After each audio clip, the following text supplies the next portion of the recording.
ओम नमः शिवाय। मैं ज्योतिषाचार्य और लेखक प्रोफेसर रुद्र प्रसन्न महापात्र भुवनेश्वर उड़ीसा से बोल रहा हूँ।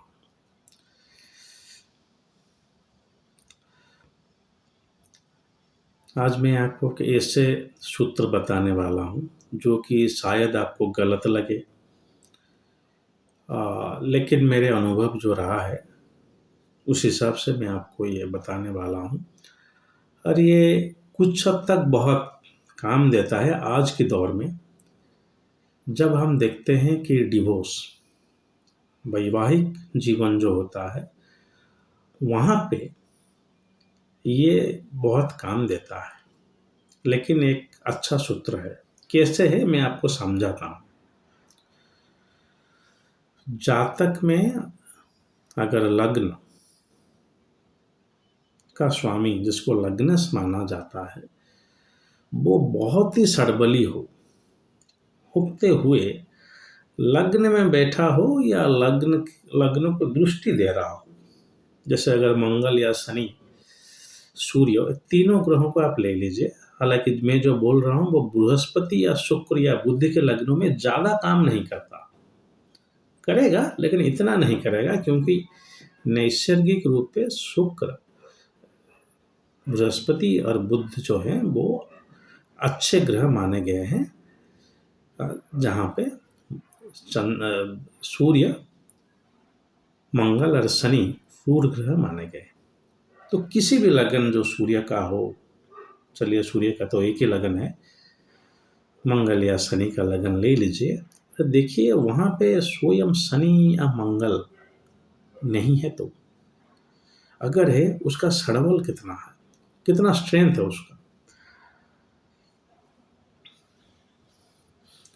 अगर बहुत स्ट्रेंथ है और कहीं ना कहीं ये चंद्रमा से लगाव रखता है, जैसे चंद्रमा लग्नेश को दृष्टि दे रहा है या लग्न राशि समान हो और लग्नेश वहीं पे बैठा हो या लग्नेश अपने लग्न और चंद्रमा दोनों को दृष्टि दे रहा हो, तब क्या होगा, वो आदमी जो है वो सेल्फ सेंट्रिक हो जाएगा। क्या बोलते हैं हिंदी में मुझे पता नहीं, मैं आपको समझा देता हूँ। वो अपने खुद को छोड़ के दूसरे के बारे में नहीं सोचेगा। मैं ही महान हूँ, मैं ही सब कुछ हूँ, मैं ही जो बोलता हूँ वो सही है, ऐसे कुछ। और जब वो कुछ करेगा अपने के लिए ही करेगा, क्योंकि लग्नेश जो है वो बहुत ही बलवान है और चंद्रमा के साथ जुड़े हुए हैं, तो वो सिर्फ अपने ही बारे में सोचेगा। देखिए एक अच्छा संजोग है लग्नेश का बलवान होना और उसके चंद्रमा के साथ चंद्रमा लग्न में रहना, एक अच्छा संजोग है शास्त्र के अनुसार। लेकिन अब आप वैवाहिक ज्योतिष में देखेंगे ये प्रॉब्लम क्रिएट करेगा, क्योंकि आप स्त्री हो या पति हो या पत्नी हो, उनके साथ आपको मिलने नहीं देगा या आप उसके बारे में नहीं सोच पाएंगे। आप सिर्फ सेल्फ सेंट्रिक हो जाएंगे। अगर आप कुछ काम वगैरह कर रहे हैं तो उसमें ज़्यादा घुस जाएंगे। हाँ, यहाँ पे भी ये बता भी रखता हूँ, अगर दसम भाव का स्वामी भी किस तरह पे यहाँ पे जुड़ जाता है तो काम खत्म। वो आदमी सिर्फ काम के बारे में सोचेगा, अपने बारे में, काम के बारे में, और किसके बारे में नहीं सोचेगा। अगर पत्नी का जातक इतना अच्छा ना हो, हमेशा बोलता हूँ विवाह हो, संतान हो, आज के दौर में जो प्रेम जुगल आते हैं, प्रेम का ज्योतिष हो, हमेशा दोनों जातक चाहिए। एक जातक से किया गया हुआ फलादेश सही नहीं होता। तो ये पति के जातक में होते हुए या पत्नी के जातक में होते हुए अगर उनका पार्टनर का जातक बहुत ही अच्छा हो, सप्तम भाव का स्वामी अपने भाव में होना, शुक्र और चंद्रमा जो कारक हैं वो उनका उच्च या सड़बली होना, तो कुछ हद तक विवाद चल जाएगा। नहीं तो विवाह सेपरेशन। आप देखेंगे मंगल दोष नहीं है, आप देखेंगे चंद्रमा पीड़ित नहीं है, सप्तम भाव भी ठीक ठाक है। चलिए बहुत अच्छा होने से तो चलिए ये भी खंडन हो जाएगा, लेकिन ठीक ठाक है। लेकिन शादी क्यों टूट गया? क्योंकि दोनों जो हैं वो अपने बारे में और जॉब के बारे में सोच रहे हैं, कुछ कॉन्फ्लिक्ट नहीं है। वर्कहॉलिक तो चलिए एक दूसरा बात है, लेकिन वो क्या बोलते हैं उसको, वो मतलब खुद जिंदा रहें तो ही अच्छा। इससे वो बचपन से बढ़ते हुए आए हैं और उनका शादी जब 30-35 साल में होता है, वो ये जो शादी में वो सोच नहीं पाते हैं कि मुझे भी मेरे साथ मेरे पार्टनर के बारे में सोचना है। तो यहाँ पे लग्नेश का इतना बली होना, चंद्रमा का लग्न में होना, लग्नेश के साथ इसका संपर्क होना वैवाहिक तौर पे कुछ हद तक द्विधा या व्यवधान सृष्टि कर सकता है। अगर मंगल शनि आ जाते हैं तो चलिए बात तो बिगड़ ही गया, लेकिन बात ना बिगड़ते हुए सब चीज ठीक ठाक होते हुए अगर ये आपको दिख रहा है ऐसे कुछ जातक में, तो ये भी आपका एंटी मैट्रिमोनियल जिसको बोलते हैं कि विवाह जीवन की विरुद्ध होता है। ये कोई भी चीज अगर अति हो जाता है तो वो अच्छा नहीं होता, जैसे शास्त्रों में माना गया है। अति दर्पे अते लंका अतिमाने च कौरवाः अतिदाने बलिबद्धः अति सर्वत्र गहिर्तम। सो लग्नेश का अति बलवान हो जाना अच्छा नहीं है वैवाहिक जीवन के लिए। ये आज के दौर में जरूर देख लीजिएगा, जहाँ पे कि हर कोई जो शादी करता है वो इस तरह में रहता है कि डिवोर्स ना हो जाए। चलिए डिवोर्स तो दूर की बात है, वो तो एक लीगल डॉक्यूमेंट है, वो सेपरेट हो जाते हैं पहले 2-3 महीने विवाह हुआ कि नहीं चले जाते हैं।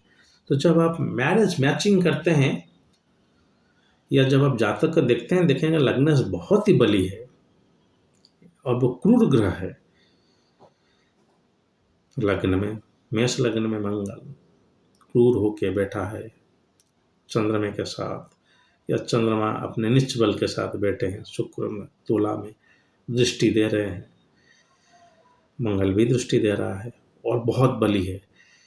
तो ये आदमी जो है वो सोचेगा नहीं दूसरे के बारे में। अब आप शादी किए हैं तो आपको सोचना पड़ेगा बीवी के बारे में, उनके परिवार के बारे में। तो ये स्प्लिट नहीं करेगा, ये हमेशा अपने से परे दूसरे के बारे में सोच नहीं पाएगा, क्योंकि उसका जो लग्नेश और चंद्रमा जो इससे युक्त हुए हैं वो सिर्फ अपने बारे में सोचेगा। ये जो व्यक्ति है ये अपने कैरियर और भाग्य में बहुत आगे जाते हैं। इसीलिए आप देखेंगे कोई सेलिब्रिटी हो गया, क्या कोई अच्छे आदमी हो गया, उनका वैवाहिक जीवन इतना अच्छा नहीं होता। वहां पे यही कॉम्बिनेशन दिखाई देगा आपको चंद्रमा या लग्नेश का। इतना काम और इतना खुद के बारे में सोचते हैं, वो सोच नहीं पाते कि हम अब क्या करने से हम दोनों के जीवन अच्छा जाएगा। आशा है कि आप समझ पा रहे होंगे। जितना थोड़ा बहुत हिंदी मुझे मालूम है उसमें बता रहा हूँ। अंग्रेजी में भी मैं इसके ऊपर वीडियो कर चुका हूँ, रिलीज हुआ या नहीं मुझे पता नहीं। अगर आप उसे देख चुके हैं तो इस वीडियो वही सेम चीज में बता रहा हूँ।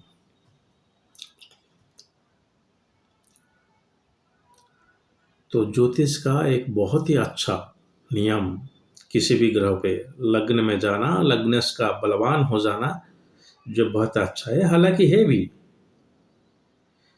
कभी कभी वैवाहिक जीवन में ये तनाव ला सकता है, क्योंकि आप अकेले अपने ही बारे में सोचेंगे।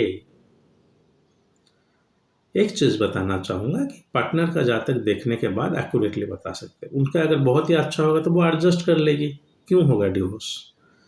एडजस्टमेंट का ही बात है ना। अगर पति का अच्छा है तो पति एडजस्ट कर लेगा, चलिए मिसेस जो है वो बहुत अच्छे पोजीशन में है, बहुत बड़े काम कर रहे हैं और हम थोड़ा एडजस्ट कर लेते हैं, तो वो उसके सप्तम भाव शुक्र और चंद्रमा को वो सब देखना पड़ेगा, नवांश को देखना पड़ेगा। लेकिन वो तो चलिए दूसरा अध्याय है। पहले अध्याय जो है, आपको ये अगर आ जाता है कॉम्बिनेशन पति या पत्नी के अंदर, विवाह का कुछ कन्फ्लिक्ट आने का चांस देता है। चलिए, अच्छे सूत्र भी बदलते हुए वक्त के साथ थोड़ा बहुत बदलते हैं। हमेशा एक अच्छे सूत्र आपका अच्छा ही फल देगा, जरूरी नहीं, क्योंकि जब शास्त्रकारों ने रचना किया था उनके लिए ये सब जो आज के दिन में होता है तलाक वगैरह नहीं था। तो इस हिसाब से अगर देखा जाए तो कॉम्बिनेशन जो है वो विवाह के लिए कभी कभी परेशान दे सकता है। चलिए, एक अच्छा शोध था मेरा जो मैं आपके सम्मुख रखा। अगर आपको इसके ऊपर कोई भी मत हो, जरूर कमेंट बॉक्स में लिखिएगा, जिससे मेरा और जो मुझे वीडियो देख रहे हैं उनका कल्याण हो जाएगा। और आगे से ये सब देखना शुरू कीजिए। दोनों पति पत्नी के जातक में आप देखेंगे कि आपको नए नए चीज़ देखने को मिलेंगे बदलते हुए वक्त के साथ। जो महर्षि पराशर ने मैत्रेय को हमेशा कह रखे हैं कि ज्योतिष जो है उसको बदलते हुए देश काल पात्र के हिसाब से हमें लगाना है। और मेरा जो नियम था, पहले मैं बस जो किताब में लिखा हुआ था उसको दे देता, लेकिन जब मैं गुरुवर के.एन. राव की किताब को पढ़ा, उनको शोध को जाना, मुझे लगा कि नहीं, थोड़ी बहुत शोध हमको भी करना चाहिए। वो मेन सोर्स के लेकर, खुद से नहीं। मैं नहीं बोलूँगा कि चंद्रमा भर्तृकारक है, मैं नहीं बोलूँगा कि सूर्य मातृकारक है। जो लिखा गया है सूर्य पिता का है, तो उसको थोड़ा बहुत, क्योंकि हमारा तो वो ब्रेन है नहीं, 1% करने से आप देखेंगे कि आपको कुछ नया चीज़ नजर आएगा। सब ठीक ठाक है, क्यों शादी टूट जा रहा है, कहीं लग्नेस अति बली तो नहीं है। चलिए, आशा है कि वीडियो आपको पसंद आया होगा। अगर आपको चैनल अच्छा लग रहा हो तो फाइनेंशियल सपोर्ट के बारे में सोचें। डिस्क्रिप्शन लिंक में दिया गया है। हमेशा बोलता हूँ, अभी भी बोलूँगा कि ज्योतिष को कृपया शौकीन तौर पर ना लें, तो फिर आप उसके ऊपर शोध नहीं कर पाएंगे। अगर आप ज्योतिष बनना चाहते हैं तो ही ज्योतिष पढ़ें, मेरे वीडियो देखें और अपने जीवन उच्छल करें ज्योतिष को, तो ही आप ज्योतिष का मजा ले पाएंगे, वरना ज्योतिष का मर्यादा हानि ना करें। चलिए, आज के लिए इतना ही। अगर महादेव ने चाहा तो और एक वीडियो के साथ बहुत जल्द आपके सम्मुख उपस्थित होऊंगा। आज के लिए आज्ञा दीजिए। ओम नमः शिवाय।